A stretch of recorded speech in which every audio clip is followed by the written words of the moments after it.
सत साहिब सतगुरुदेव की जय। बंदी छोड़ कबीर साहिब जी की जय। बंदी छोड़ गरीबदास जी महाराज जी की जय। स्वामी राम देवानंद जी गुरु महाराज जी की जय हो।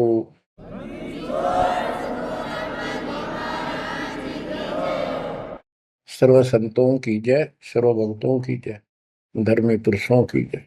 श्री काशी धाम की जय, श्री सुडानी धाम की जय, श्री क्रोथा धाम की जय, श्री बरवाड़ा धाम की जय।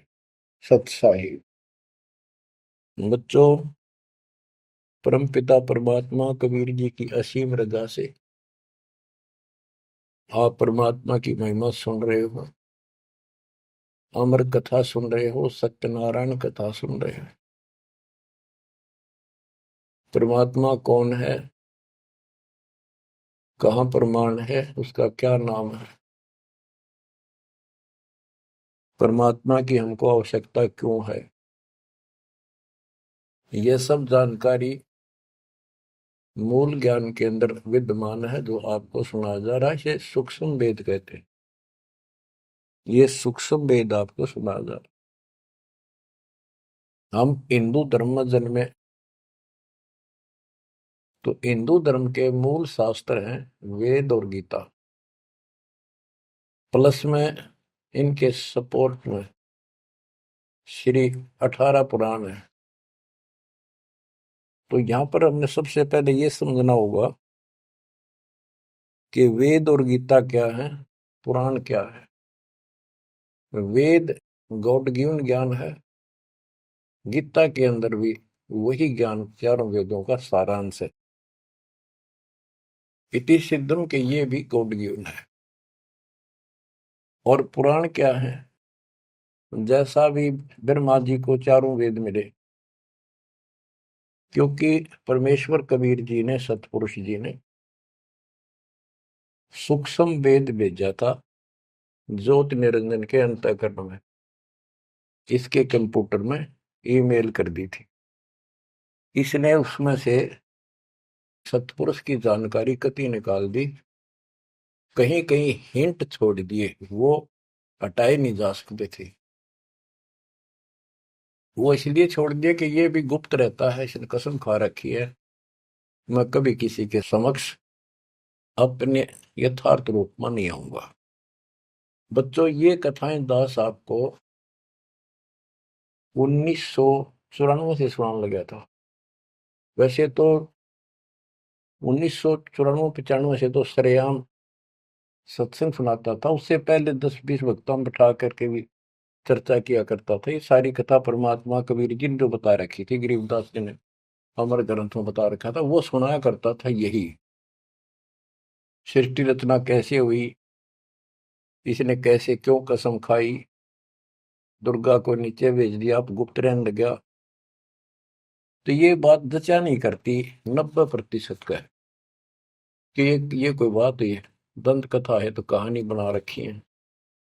भगवान ऐसे गुप्त क्यों रहेगा, भगवान ऐसे क्यों करेगा, ये भगवान है ही नहीं। भगवान तो श्रेयाम आते रहे और आते हैं, ये भगवान ही नहीं है, ये परमात्मा ही नहीं है। परमात्मा गुप्त रहता है, नहीं, हम उसको पहचान नहीं पा रहे, इसलिए समस्या यह आ गई। इसने अज्ञान इतना गहरा कर दिया कि हम भगवान को सामने देखकर भी उसको पहचान नहीं पा रहे। इतना ज्ञान भर दिया हमारे अंदर, उसकी डेफिनेशन बदल दी।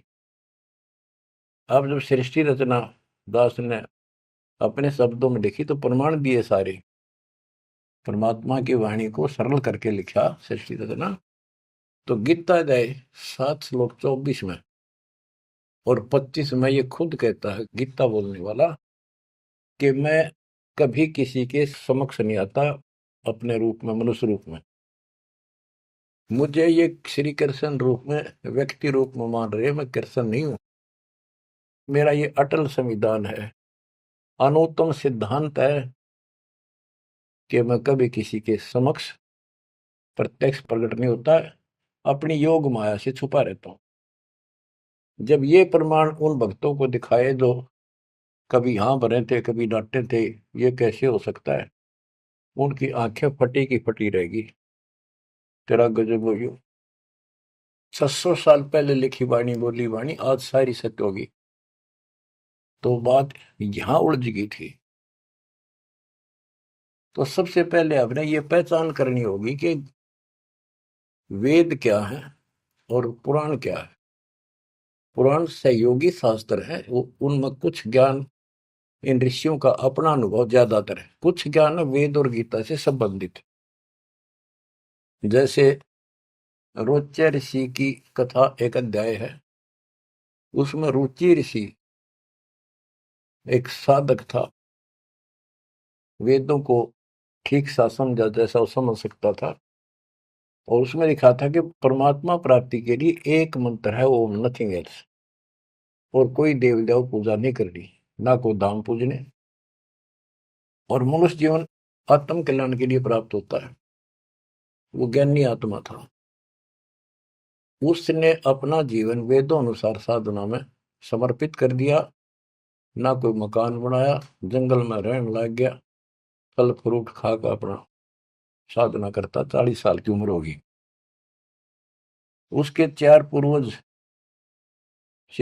पिता, पितामह, पर पितामह और तीसरा दादा, ये चार दिखाई दिए, और वो चारों पितर बने हुए थे। गीता अध्याय 9 श्लोक 25 में स्पष्ट किया है, भूत पूजेंगे भूतों को प्राप्त होंगे, पितर पूजेंगे पितरों को प्राप्त होंगे, देवता पूजेंगे देवताओं को प्राप्त होंगे, मेरी भक्ति करेगा मुझे प्राप्त होगा।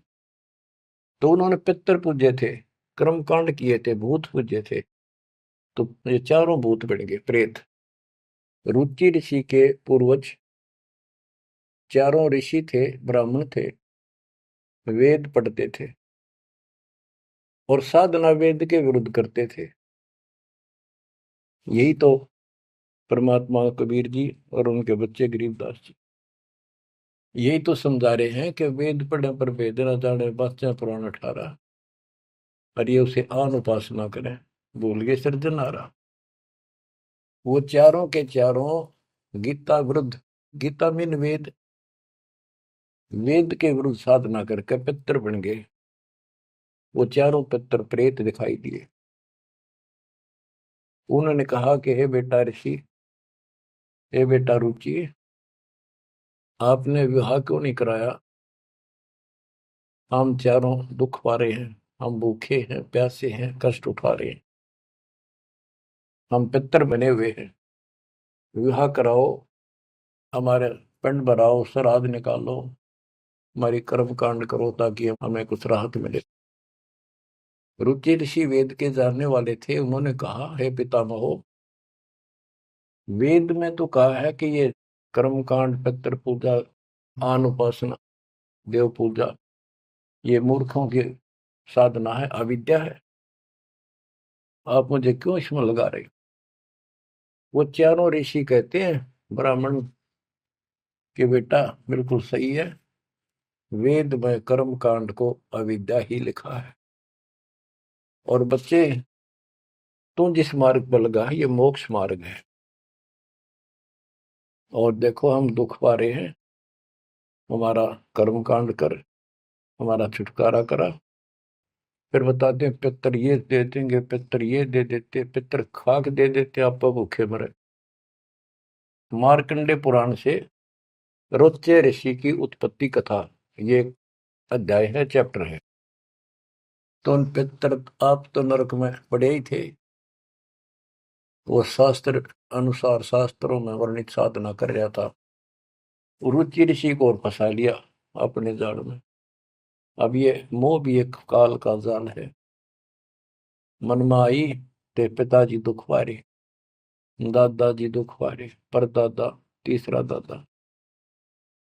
तो उसने कहा ठीक है पितर में हो, मैं 40 साल की उम्र होगी, कौन मेरा ब्याह करेगा? पितर बोले ये हो जाएगा, तू ऐसे तप कर ले। उसने तप करा, फिर ब्याह हुआ, फिर उनके पितरों के पितर पूजा करी। आप भी पितर बना, रुचि ऋषि भी पितर बना, वो आप भी पितर बने रहे थे। तो बच्चों ये जो वेद ज्ञान है गॉड गिवन, और बेशक किसी ने कांट छांट कर छोड़ रखा है, पर सहज इतना वो करा है। और पुराण जो है ये ऋषियों के अपने अनुभव है। तो वेद ज्ञान स्पष्ट हो गया। दोनों से स्पष्ट हो गया। रुचि ऋषि कहता है ये अविद्या है, वेद में बोला है ऐसा नहीं करना। और पितर भी हाँ भरते क्योंकि उन्होंने वेद पढ़ रखे थे, पर क्रिया गलत करी। स्पष्ट हो गया, पुराण से ही स्पष्ट हो गया, ये पुराण में वेद ज्ञान है।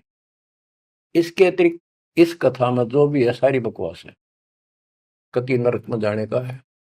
इसलिए जो वेद ज्ञान है वो हमने स्वीकार्य है और उसको समर्थन में ले भी रहे हैं। और गीता बोलती है 9वें अध्याय का 25वां श्लोक यही कह रहा है। लेकिन यहाँ तो गीता बोलने वाला कहता है कि मेरी भक्ति करता है तो मुझे प्राप्त होता है। 8वें अध्याय के 8, 9, 10 में कहता है कि 8वें अध्याय के जो 3 में बता परम अक्षर ब्रह्म, उसकी जो भक्ति करता है उसको प्राप्त होता है। इस प्रकार हमने इस अध्यात्म ज्ञान को निर्णायक तरीके से समझना है। अब ये साधना इन्होंने ठीक की नहीं, साधना ठीक ना करने से यह दुर्गति कराएगी। एक नहीं, तकरीबन ये सबका यही दशा है। परमात्मा ने कहा था मूल ज्ञान अभी बताना नहीं है, 33 अरब ज्ञान हम व्याख्या, मूल ज्ञान हम गुप्त ही रख्या। यानी 33 अरब हमने ज्ञान बोल दिया, वाणी बोल दी, इस मूल ज्ञान को अभी तक छुपा के रखा था। और बच्चों ही में कति रोशनी कर दी परमात्मा ने। अब प्रसंग चल रहा है कि परमात्मा की पहचान नहीं हुई, और पहचान ना होने से हम सामने भगवान को देखकर भी स्वीकार नहीं कर पाए। अब ये अमर कथा चल रही है, ये सुनाता हूं संत गरीबदास जी के अमर ग्रंथ से, तथा कबीर सागर का सहयोग साथ में लिया जाएगा। सतयुग में सत सुकृत के टेरा, त्रेता नाम मुनींद्र मेरा, द्वापर में करुणा में कहाया, कलयुग नाम कबीर धराया। गरीब अनंत कोट ब्रह्मंड में बंदी छोड़ कहाँ आए, सो तो एक कबीर है जननी जने नमाए। गरीब काशीपुरी कष्ट किया, उतरे अदर आधार, मोमिन को मुजरा हुआ जंगल में दीदार। बच्चों, आपको बताया था कि द्वापर युग के अंदर सुदर्शन नाम के एक परमात्मा कबीर जी के परम भगत थे। उस समय परमेश्वर करुणा में नाम से प्रकट थे और वाल्मीकि जाति थी। सुदर्शन भी वाल्मीकि जाति से थे। इनके माता पिता परमात्मा कबीर जी यानी करुणामय जी की बात को नहीं माना, वो मरे गए। भगत चिंतित हुआ, बहुत चिंतित हो गया। तब कबीर साहब जानी जान तो थे ही, फिर उसके मुंह तक को आना चाह थे कि बेटा क्या बात होगी, मौत तो होया करे पर दौरे थे, इस समय शरीर छोड़ ही देना चाहिए, चिंता ना कर। सभी ने जाना है। फिर उसने बताया प्रभु ये परमेश्वर, मरण की चिंता को ना, इनके कष्ट की चिंता है। इन आपकी शरण नहीं ली, असंग जन्म दुख पाओगे। बड़े अच्छे थे, दास को ठाई ठाई फिरा करते थे, कंधे बताते थे, लाड करते थे। वो बात याद आवा है, अब इनका क्या होगा। मैं इनका कोई उपकार नहीं कर पाया, मेरे पास भगवान मेरे साथ थे, मैं समझा नहीं पाया मुझसे क्या अपराध हुआ। यानी वो कमजोरी तो थी है उसमें। परमात्मा बोले बेटा चिंता ना कर, तेरे माता पिता ने मैं संभालूंगा और कष्ट नहीं पाने दूंगा, इनको मोक्ष भी दूंगा, आप विश्वास रखें। बस इतने कहे बात से सुदर्शन जी को तो 100% विश्वास था। कति शांत हो गए, दंडवत प्रणाम किया, सो सो शुक्र बनाए, निश्चिंत हुआ। ये है संकट मोचन कष्ट मंगल करण कबीर। पल में के कर देख, सेकंड में दुख दूर कर दिया और निभाया भी उसको। तो बच्चों, अपने उस वचन के आधार पर परमात्मा उस सुदर्शन जी के माता पिता से मिले। उनका पहला जन्म हुआ, मनुष्य का ब्राह्मण थे। 6-7 साल की उम्र के बच्चे रूप में मिले, 2 साल उनके साथ रहे। उनको समझाने की चेष्टा की, पर उल्टे बोले। एक दिन थप्पड़ मार दिया। परमात्मा अंतर ध्यान हो गए, बहुत रोए, बहुत रोए, तड़पते रह गए, हे भगवान थे, हे मालिक कित गए, सारा जीवन तड़प के खोया। वो कर्म बनाए, याद बनी, वाले खींचा बनी, यो भी एक स्मरण हो गया उनका। अगला जन्म में फिर वो जन्म हुआ मनुष्य का, ब्राह्मण ब्राह्मणी रूप में हुए, ब्याह हुआ, संस्कार से ही तो संस्कार जुड़े सारे। उसमें भी ब्राह्मण थे, अहंकार भरा पड़ा था ऊंच जाति का। पहले वो मरोड़ काटी, उनको मुसलमान बनवाया परमात्मा। ये इनका गौरी शंकर सरस्वती नाम था, और बड़ी अच्छी लगन थी। शिव जी की केवल शिव पुरानी कथा करते थे, और किसी को नहीं मानते थे। ना को पाखंड करते थे, ना किसी को भ्रमित करते थे। कथा सुना दी, वो दान दक्षिणा आ गई, वो अपना स्वीकार किया, उसी से रोटी रोटी चलाते थे, और दान भी करते रहते थे, क्योंकि पहले से वो सच्चा सुच्चा जीवन जीते आ रहे थे। संतान फिर भी नहीं हुई, तो उनकी महिमा काफी होगी, और ब्राह्मणों से उनकी महिमा ज्यादा होगी। भाई निस्वार्थ सेवा ये करे हैं, ना कोई लालच, ना मिसगाइड करते। काफी जनता, हिंदू लोग इनके दीक्षा लेने लगे। मुसलमानों को टेंशन यह होगी कि ये हिंदू धर्म का ज्यादा प्रचार कर रहा है, और जो कर्मकांडी पंडित थे उनको ये टेंशन होगी कि इसने हमारी रोजी रोटी बंद कर दी। वो उससे ईर्षा रखते थे, और औरों को मिसगाइड करते थे, झूठ बोले क्या करेगा, ना कोई क्रिया बताता, ना कोई धर्म कर्म बताता, कथा सुना देता, इससे क्या होने का है। मुसलमानों को पता था कि सारा ब्राह्मण समाज इनसे दूर है, इनका कोई साथी नहीं, और ये हिंदू धर्म का प्रचार ज्यादा कर रहा है। उसको एक दिन जाके दस माता ने जबरदस्ती अपना पानी पिला दिया, उसके सारे मकान में छिड़क दिया। लोग पूछना भाई कैसे आ रहे हो, क्या हो गया, भाई ने मुसलमान धर्म स्वीकार कर लिया। वह बात आगे की तरफ फैल गई सारी काशी में, ब्राह्मणों में। अरे गौरी शंकर तो डूब गया, मुसलमान बन गया, मुसलमानों ने सारा उनका पानी छिड़क दिया, उनको मुसलमान बना दिया भाई। आज जब वह पंचायत होगी पंडिता की, बहिष्कार कर दिया, जात से निकाल दिया, धर्म से निकाल दिया, गंगा में स्नान करना बंद कर दिया, कोई नहीं जाएगा हिंदू उसके पास।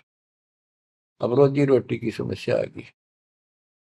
उन्होंने लाकर चार लकड़ के लठ ताना बुन का काम शुरू कर दिया। पहले तो रोजगार चल रहा था दक्षिणा से, अब यह समस्या और खड़ी हो गई थी, तो वो बहुत आसानी से शुरू हो जाता। जुलाई का काम वो शुरू कर दिया। काफी वर्ष हो गए, कोई संतान नहीं हुई। बेशक वो मुसलमान थे, पर भक्ति अपने वही करते थे, शिव जी को याद करते थे। ये आपको पहले ही बताई है कथा। तो बच्चों, एक दिन क्या होता है, नीरू नीमा के कोई जानकार आगे पड़ोस में, जैसे कि मुसलमानों से ही संपर्क था, वो कोई यारी दोस्ती थी, वो आगे औरतों में चर्चा चल रहा करे, एक जातक तो चाहिए था, एक लड़का तो होना चाहिए था, बुढ़ापे का सहारा हो गया, पता इनका केरा होगा, नूर अली और नियामत। तो नीमा और नीरू कहने लग गए थे, उनको नाम बदल दिए थे उन्हें, गौरी शंकर से गौरी शंकर का नीरू नाम रख दिया, और सरस्वती का नियामत, उसका नीरू नूर अली। तो उसका नीरू कहने लगे उसको नीमा। तो नीमा सारी रात रोई। सुबह वो स्नान करने जाते थे एक लहर तारा तालाब, जिसमें गंगा का पानी लहरों के द्वारा, घाट सा था, गौ घाट से उसमें मिट्टी कट जाती है, वो बहुत नीचा किनारा बन जाता है, उस पर से पानी उछड़ उछड़ का आकर एक तालाब बना था, उसको लहर तारा तालाब बोलते हैं। वो आज भी विद्यमान है, लेकिन उसमें पानी अब गंगा का नहीं आता, परिस्थिति बदल जाती है। उसमें बहुत सुंदर मनोरम दृश्य था वहां का, स्वच्छ जल गंगा का भरा ही रहता था, कमल के फूल विकसित थे, आसपास बहुत सुंदर पेड़, हरे भरे छायादार वृक्ष भी लगे हुए थे। वो उनकी कुटिया से लगभग 1.5-2 किलोमीटर दूर था। 3 किलोमीटर, एक कोस 3 किलोमीटर का होता है। तो वो सुबह सुबह उस वहां स्नान करने जाने लगे। पहले गंगा घाट पर नहाया करते थे, नहाने की आदत डेली थी। तो वहां तक घूम भी आते, स्नान भी कराते डेली, और शिव जी को याद करते थे, भक्ति करते थे। निम्मा रो रही थी रास्ते में, बुरी तरह रोती जाती, हे शिव जी भगवान, एक बच्चा हमें भी दे देते बेटा, हमारा भी टाइम पास हो जाता, आपके घर में क्या कभी। फूट फूट कर रो रही थी, चल रही थी। नीरू बोला, निम्मा क्यों आंख खराब कर रही है अपने, ये सारा दिन रोड पर लग रही है, बता बीच में भूल पड़ी थी फिर शुरू होगी। भगवान ने देना होता दे ही देते, उम्र कितनी होती है, कुछ तो जो भगवान करे ठीक ही है। वह रो ही रही थी, मान नहीं रही थी, फिर भी जैसे तैसे पहुंच गए स्नान स्थान तक। लहर तारा तालाब पर पहुंचे, फिर निम्मा नहा बाहर आ गई, फिर नीरू स्नान करने गया। निम्मा जो कपड़ा बांध कर नहाई थी, दोबारा उसको धोने के लिए गई कपड़े चेंज करके। वो ब्रह्म मुहूर्त का समय था, सुबह सुबह 1.5 घंटा पहले सूर्योदय से। तो उस समय पहले अंधेरा दिखता है, तुरंत ही कुछ देर बाद एकदम रोशनी सी, साफ हो जाता है अंधेरा, रोशनी दिखने लग जाती है। तो नीरू नहा रहा था, वह कपड़ा धोने गई, उसने देखा कमल के फूल पे कोई वस्तु हल रही है। एक पैर दिखा, उसने सोचा कोई सांप है। बहुत ध्यान से देखा तो बच्चा था, एक पैर हिला रहा था, नवजात शिशु। नीरू से कहा नीमा ने कि देखियो जी, बच्चा है, बालक है, लड़का है, कमल के फूल पे देखो। तो नीरू ने सोचा यार अच्छी पागल होगी, कितनी मेंटल होगी भी यार बच्चे के मुंह में। नहाता नहाता कहता है, नीमा तेरा दिमाग खराब हो गया, अब तुझे पानी में बालक दिखने लायक है। नीमा कसक के साथ बोली, ये देखो सच्ची को देख तो देखो है। जिस साइड हाथ करी थी देखा, वो थोड़ी दूर था उससे, 10 फुट का फैसला होगा। एकदम नीरू गया, कमल के फूल समेत बच्चे ने उठाकर नीमा को दे दिया, और नीमा उसे लाड करे, मुंह कर लावे, चूमे, और सौ शुक्र शंकर भगवान की गावे, सौ शुक्र मनावे। बीच का एक थोड़ा सा प्रकरण रह गया कि वहां पर एक अष्टानंद नाम का ऋषि, जो रामानंद जी का शिष्य था, उस समय के महान प्रचारक, हिंदू धर्म के 1 नंबर के आचार्य थे। उसने 1400 शिष्य रखे थे ऋषि, जो कथा किया करते थे, उनमें से एक अष्टानंद था। 4 संप्रदाय थी, 52 द्वारों का वो मालिक था, वो इंचार्ज था। तो वो डेली वहां स्नान करने जाता था, वो दूसरी साइड में नहाता था, ये दूसरी साइड में नहाते थे, सरोवर बड़ा था।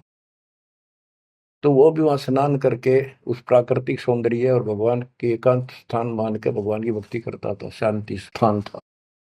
डेली जाता था, ध्यान लगाता था, कुछ समय भगवान की वहां भक्ति करता था, जैसे गुरु जी ने बता रखी थी। अष्टानंद जी जो ही साधना करने की चेष्टा, ध्यान में मगन होना चाहते थे, इतने में आकाश से एक प्रकाश का गोला आया। प्रकाश का गोला आया तो उसका ध्यान गया ऊपर को, उसको देखते ही उसकी आंखें बंद हो गई, इतना तेज नूर था। जब आंखें बंद हुई तो उसमें देखा कि एक बालक का रूप दिखा, बगैर प्रकाश का। जैसे हम सूर्य की ओर देखते हैं तो देख नहीं सकते, फिर आंखें बंद करते हैं तो अंदर प्रकाश रहित आकार दिखाई देता, सूर्य का गोलाकार। तो अष्टानंद को बड़ा आश्चर्य हुआ कि बालक प्रकाश दिखा, फिर बालक दिखा। फिर जब आंखें ठीक सी हुई, देखा तो प्रकाश एक कोने में जाके सिमट गया दूसरी साइड, जिस साइड में नीरू नीमा स्नान करने जाया करते थे। उससे पहले जब प्रकाश लहर तारा तालाब पर उतरा, सारा सरोवर जगमगा गया, इतनी रोशनी होगी। लोग कति पत्ता पत्ता दिखा कमल के फूलों का। और जब उसमें सिमट गया, वो दूर था, उसने क्यों नहीं देखा के हो गया, कित गया। उसने अपने गुरु जी के पास उठ के आ गया, साधना नहीं करी, रामानंद जी के पास आए, उनसे पूछा, हे गुरुदेव, आज मुझे ऐसा अद्भुत दृश्य दिखाई दिया, ये मेरी भक्ति की उपलब्धि है या कोई भ्रम है मेरा। ऐसे ऐसे एक आकाश से प्रकाश का गोला आया, मेरी आंखें उसके नूर को सहन नहीं कर सकी, मेरी आंखें बंद हो गई। बंद होने के बाद देखूं तो एक बच्चे का, बालक का रूप है, लड़के का। फिर कुछ नहीं दिखा। वो एक कोने में जाकर लहर तारा तालाब में समाप्त हो गया, अंतर ध्यान हो गया, नूर ही नहीं था। रामानंद जी को जैसी समझ थी, जैसा उन्हें अज्ञान सुन रखा था, अज्ञान सुन के ज्ञान में अंधे की बां गई, अंधे ने मारे कौन बताशी। अब जैसे ये ज्ञान सुन रहे थे वैसे चेलों को बताया करते थे, और बता दिया कि बेटा, ऊपर से जब अवतार गणाते हैं ना, भगवान अवतार लेता है, ऐसी लीला करता है, किसी माँ के यहाँ जन्म लेगा और फिर लीला करेगा जिस उद्देश्य को लेकर आते हो। ना कोई भ्रम है, ना ही तेरी भक्ति की उपलब्धि है, ये ऐसा होता है। तो इनको यही पता था कि रामकृष्ण अवतार आए, माँ का जन्म लेते हैं इनके भगवान। और गरीबदास जी कहते हैं, गरीब अनंत कोट ब्रह्मंड में बंदी छोड़ कहाँ आए, सो तो एक कबीर है जननी जने नमाए। तो रामानंद अष्टानंद की तो वही बात फैसला। अब नीरू नहा रहा था, नीमा उस भगवान से लाड कर रही थी, सो शुक्र अपने भगवान शंकर के बना रही थी। जगत का पेखड़ा पेख्या, धनी का नाम ना लेखा। बच्चों, इसने कोई लेना देना नहीं था इस बात से भाई मेरा नाम ले, विष्णु का ले, शंकर को किसी को क्रेडिट दे, पर इनमें इनकी आस्था बनी रहा भगवान में। ये चाहूं थे दाता आज तक। नरसिंह रूप लेकर ना कुछ मारा इनसे, विष्णु को क्रेडिट कोई बात नहीं, चलन दो, बतेरे दिन चल गई इनकी, अब सारा क्लियर हो जाएगा। मूसल को 3-4 साल का बाल के उठा नहीं सकता, ये तो कभी बच्चे थे उस दाता के। फिर भी अब बच्चों देखो, वो मालिक अपना बाप है, माँ भी वही है और पिता भी वही है। वो दोनों तरफ से दुखी है हमारे लिए, उसमें इतना मोह है। माँ का मोह बालक में घना, पिता का मोह माँ का उससे बहुत घना। और भगवान का उन दोनों वाला, माँ भी है वो हमारी, पिता भी। इसलिए तो दुखी हो रहा है ना, क्या जरूरत थी उस पानी में वहां का प्रगट होने की से, भूतावास के अंदर जंगल में अपनों के लिए मरता। अब बच्चों, परमात्मा ने अपनी महिमा नहीं बनानी थी, उसने तो आस्था रखनी थी भगवान में, इनकी आस्था बनी रही। बच्चों, अब हमें ज्ञान हो गया कि वो भगवान है जिसको नीमा सीने का लगाए खड़ी थी, लाड कर रही थी, प्यार कर रही थी, उस समय उसके शरीर की स्थिति कैसी होगी।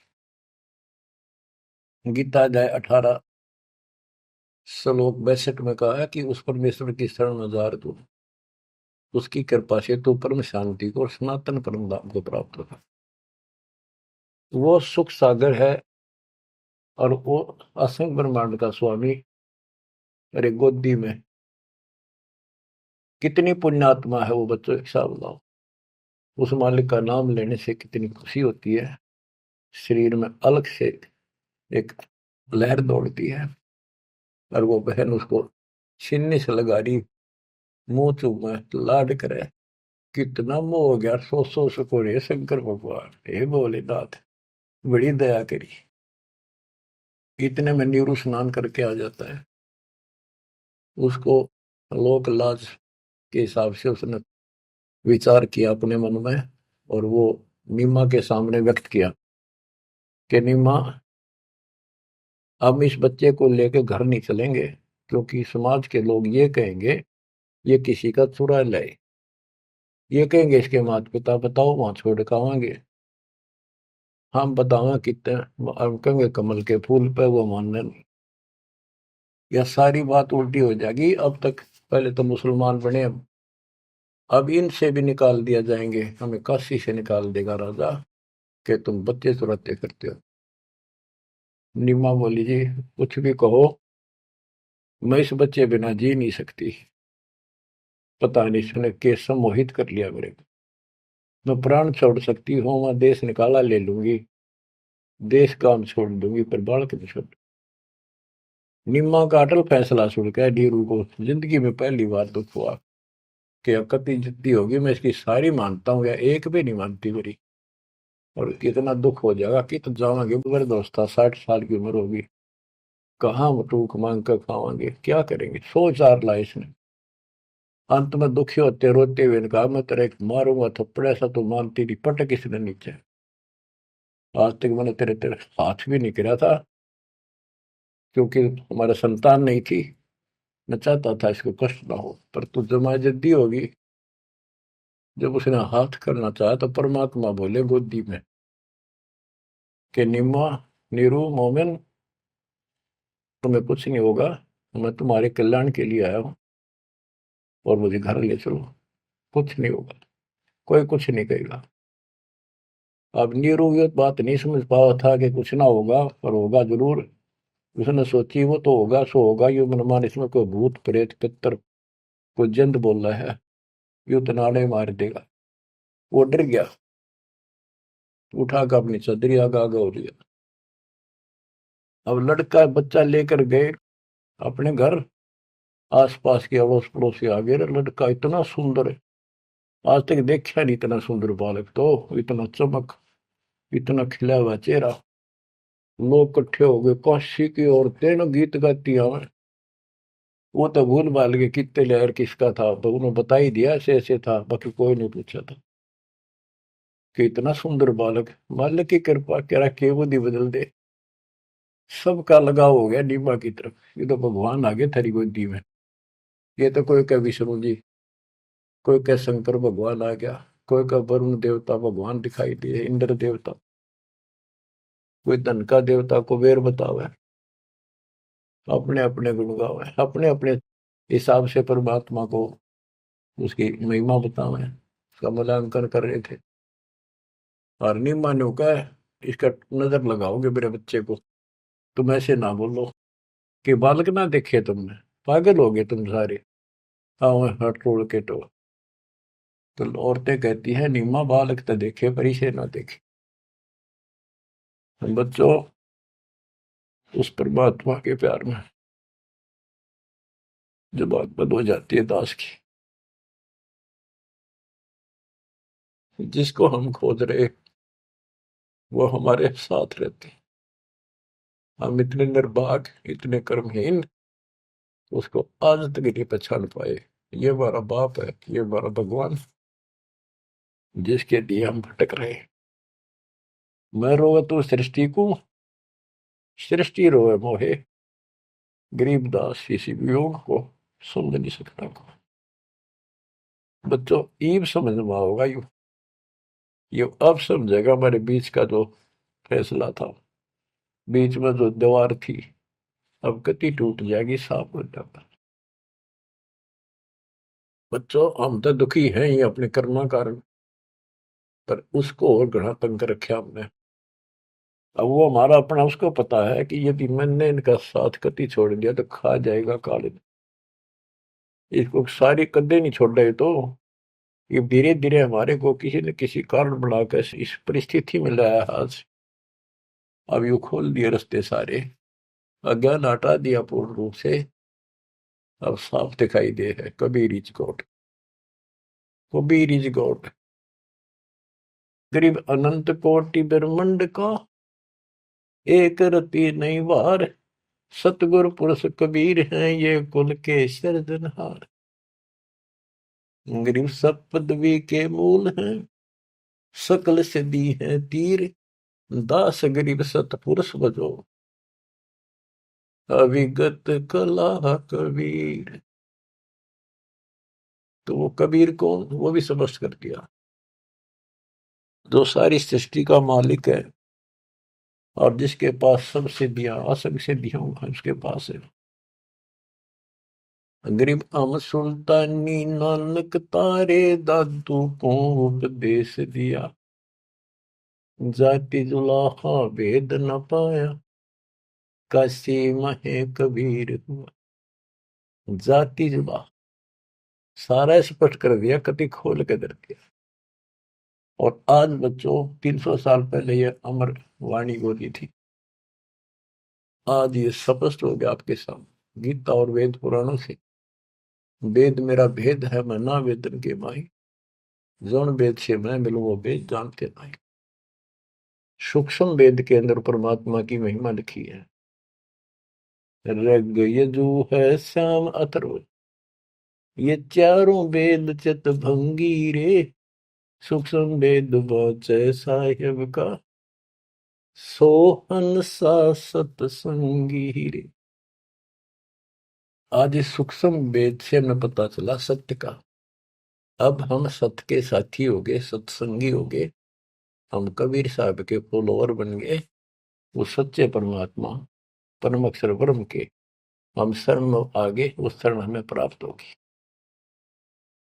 अब ये अमर वाणी भी सुनाऊंगा आपको, क्योंकि इन वाणियों का और अलग से चोट लग गया छाती में, आत्मा पे, क्योंकि ये तो सौसिद्ध वाणी है। ये तो मंत्र का काम करते हैं। जैसे गार्डू मंत्र बोला करते, उसने एक मंत्र के 5-4 लाइन होती, 2-3, उन्हें सिद्ध कर लिया करके 1000 लाख बार जाप करके विष उतारा करके गार्डू। तो वो उस पर भी असर करता था जो अचेत हुआ होता था, सांप लड़ने से मूर्छित हो जाता था जो व्यक्ति जहर के कारण। तो वो मंत्र बोलते रहने से ना वो सुने था, ना समझा था, ना अर्थ का पता था। उसके बार बार उस मंत्र का उच्चारण करता था, 10, 20, 50, 100 बार, उससे वो विष उतर जाता था और सचेत हो जाता था। तो बच्चों, हमारी आत्मा पर पाप कर्मों का और अज्ञान का ये विष काफी दिन से चढ़ा हुआ, हम कभी अचेत पड़े। हमने इस अज्ञान को इतना ग्रहण कर दिया कि हमने ये मान लिया जन्म मृत्यु और ये प्रोसीजर तो सारा गेम है, ये ऐसा ही प्रोसेस होगा इस जिंदगी का। और ये 4 ईंट लाके कि तमाता धोखे जाते, उसी को सब कुछ मान रखा। तो बच्चों, ये है वो अमर ज्ञान, सूक्ष्म वेद, सवसिद्ध वाणी है एक, जो गरीबदास जी के मुख से उतारी थे। ये गारुड़ के मंत्र की तरह असर करेंगे हमारी आत्मा। जैसे उस गारुड़ के मंत्र को कोई और पढ़ कर सुनावे, उससे असर ना हो, वो तो उसी के मुख से काम करेगा, क्योंकि उसमें वो सिद्धि हो रही है।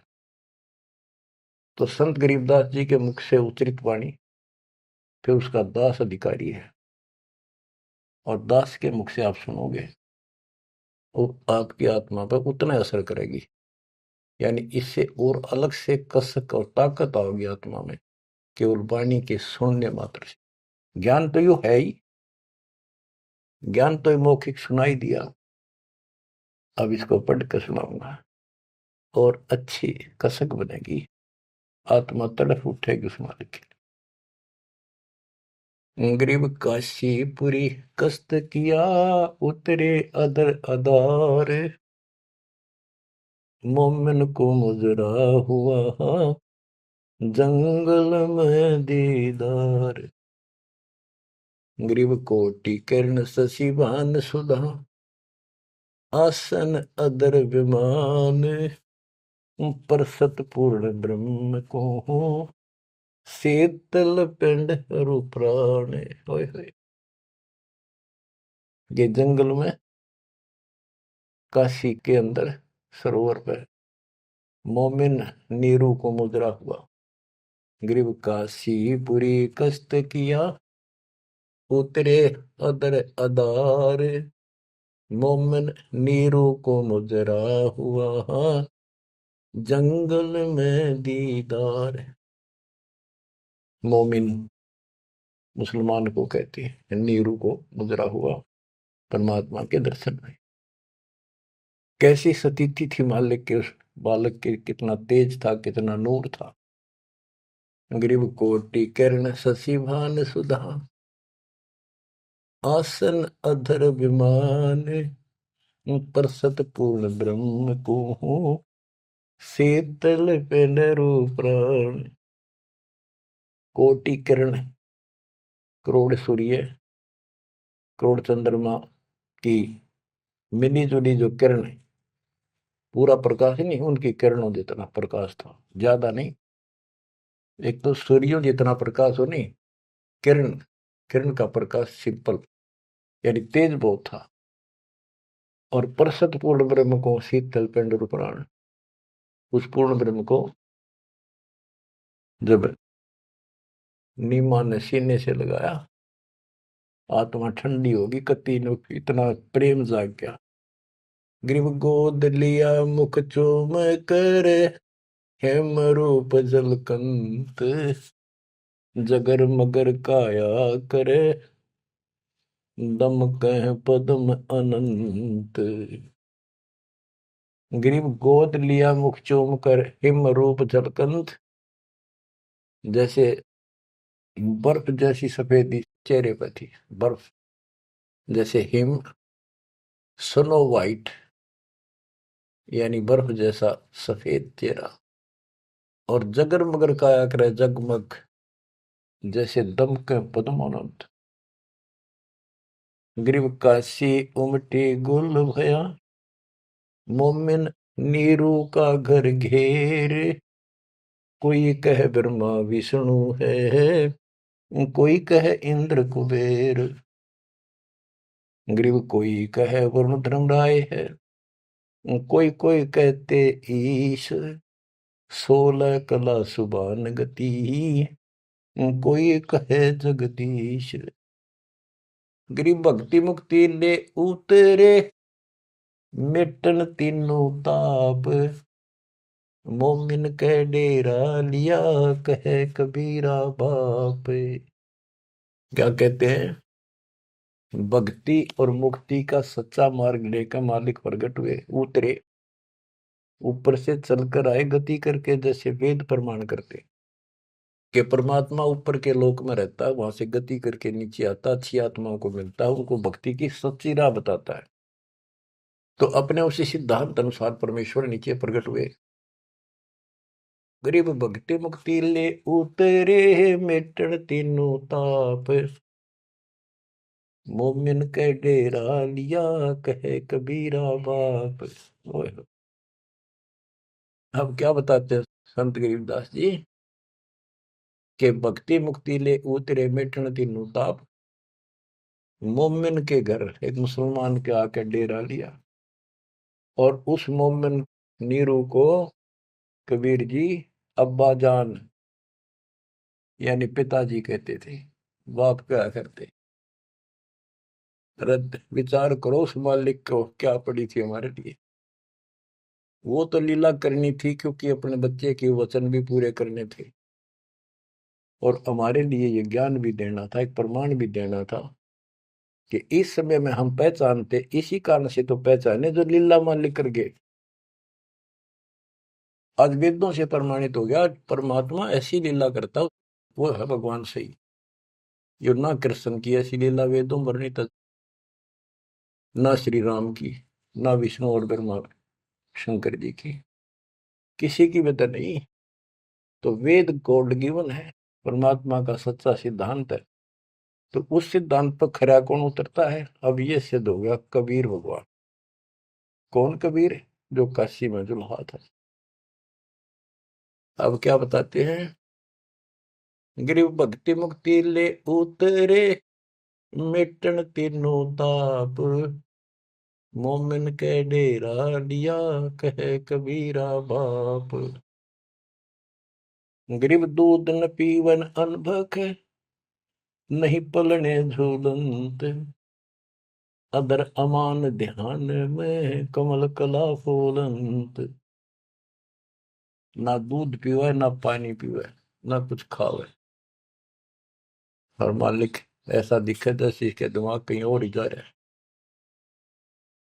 अब बच्चों, अब और भी टिप्पणी करनी है, बहुत घने आगे। कोई कहे छल ईश्वर नहीं, कोई कही छल है, ईश्वर नहीं है। गरीब कोई कहे छल ईश्वर नहीं, कोई के नर कहलाए, कोई कहे गण ईश का, जो जो नीमा मात रसाए। कोई कुछ कहे, कोई कुछ कह रहा था, अपनी अपनी बुद्धि से मूल्यांकन कर रहे थे। तो जो जो वो बात बनाव थे, निम्मा बहुत दुखी हो रही थी, गुस्से हुई थी, उसमें धमकावत थी, क्यों पीछे पड़ रहे हो मेरे बच्चे का। गरीब काशी में अचरज भया, गई जगत की नींद, ऐसे दुल्हे उतरे जो कन्यावर बींद। वो सारी सृष्टि का मालिक पृथ्वी पाया, गरीब खलक मुलक देखन गया, राजा प्रजारीत, जम्बू दीप जिहान में उतरे शब्द अतीत। गरीब दुनी कह यो देव है, देव कहते हैं ईश, ईश कहे पर ब्रह्म है, पूर्ण विश्व बीश। अब बच्चों, ना दूध पी रहा था, ना पानी, ना को भोजन, दलिया वलिया घोल कर पिलाओ तो मुंह बंद कर ले। 25 दिन बीत गए। नीमा बहुत बुरी तरह रोने लगी। आखिर होगी अकेली बालक मरेगा और साथ मरूंगी। सारी रात रोई। नीरू ने बहुत समझाई, कोई बात नहीं, भगवान ने दिया है तो लेगा तो क्या करा, इतना क्यों दुख पा रही। परवाह नहीं मानी कि इसके गेल मरूंगी, अब मैं जीऊंगी नहीं, मैं इस बच्चे बिना जिंदा नहीं रह सकती। नीरू ने अपने मुसलमानों से सारा पूछताछ लिया था, किसी के जंतर मंतर लग गया नहीं।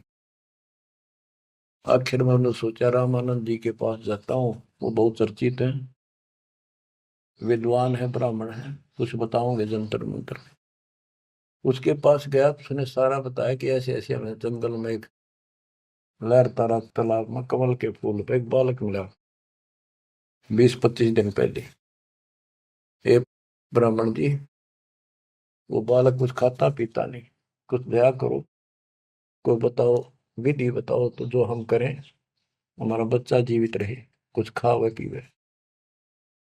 रामानंद जी से भी मालिक ने बुलवाया।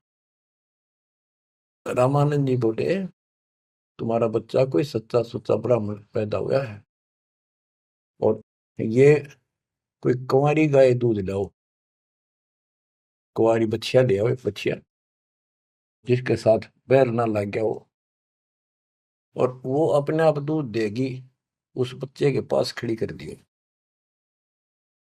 नीरू ने सोचा बकवाद करे या कोई बात करे, मैं मुसलमान हूं बन गया, इसलिए इसने मेरे को ठीक से जवाब दिया नहीं। तो इस प्रकार वो मन मार के वापस आ रहा था, और उधर से उसने निम्मा का रुदन दिखाई देता, रोए थी।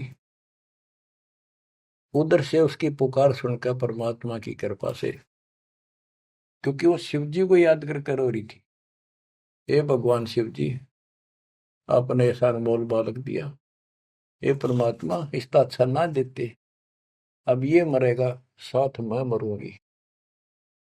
ऐसा विलाप कर रही थी तो भगवान ने, कबीर साहब ने प्रेरित किया, शिव जी ऊपर से शिव लोक से एक ब्राह्मण रूप बना के वहां आ गया और पूछा, माई क्यों रो रही है।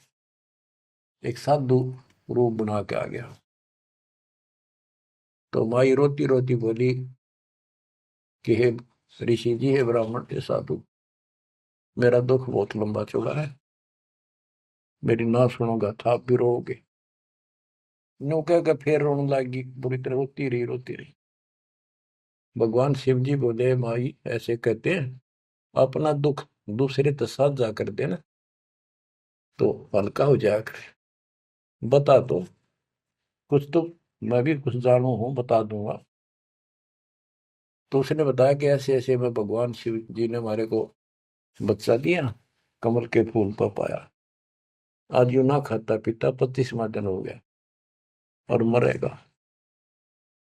शिव जी बोले, माई मुझे ला, देखा तेरा बेटा कहाँ है। वो लाई उठा के साधु के चरणों में रखना चाहा, वो परमात्मा वहां से उठे और साधु के सिर के बराबर हवा में लटक गए। हवा में ऐसे ऐसे लेटे लेटे, जैसे बच्चा लेटा होता है, ऐसा कैसा। तो नीमा को अचरज हुआ कि सचमुच ये महात्मा गजब का है, इसने बच्चे पर जो चमत्कार करके हवा में उड़ा दिया। तो परमात्मा बोले शिव जी इनको कहो एक कुंवारी बछिया जाओ, कुंवारी गाय बछिया, और उसके ऊपर अपना हाथ रख दिए, एक कोरा बर्तन मंगा लिए, ताजा कति कुम्हार से ताजा लाना, वो उसके नीचे रख दियो, ये उसको भर का अपना बंद हो जाएगा। इतने में नीरू आ गया। नीरू भी ये बात सुन रहा था, खड़ा खड़ा आके खड़ा हो गया था, बात हो रही थी। तो शंकर भगवान जी साधु रूप में कह रहा है नीमा को कि तेरा पति कहाँ है? अब जी अभी आ जाता है, बाहर गया है। नीरू आ गया, कहाँ जी बोलो कि एक कुंवारी गाय ला, तेरा बेटा वो कुंवारी गाय का दूध पिएगा। अब रामानंद जी की बात तो उसका यकीन नहीं हुआ था, पर यह महात्मा भी यही कह रहा है। फिर पक्का विश्वास हो गया। वो बछिया लाया, साथ में एक छोटा सा बर्तन ले आया मिट्टी का, गाय के नीचे पात्र रख दिया, शिव जी के ऊपर हाथ रख दिया, मोटे मोटे सतन हो गए, अपने आप दूध चल पड़ा। वो पात्र भर का दूध बंद हो गया। तो मालिक ने वो दूध पिया। उसके बाद वो गाय डेली दूध देने लगी। बच्चों, ये दूध सतलोक था, उस दाता का आहार। ये लीला दिखानी थी दाता ने, 7 बार चर्चा करी और शिव जी को भी बहुत कुछ कहा कबीर सागर में, और विस्तार से प्रमाण है। बच्चों, आप सुन रहे हो सत्यनारायण कथा।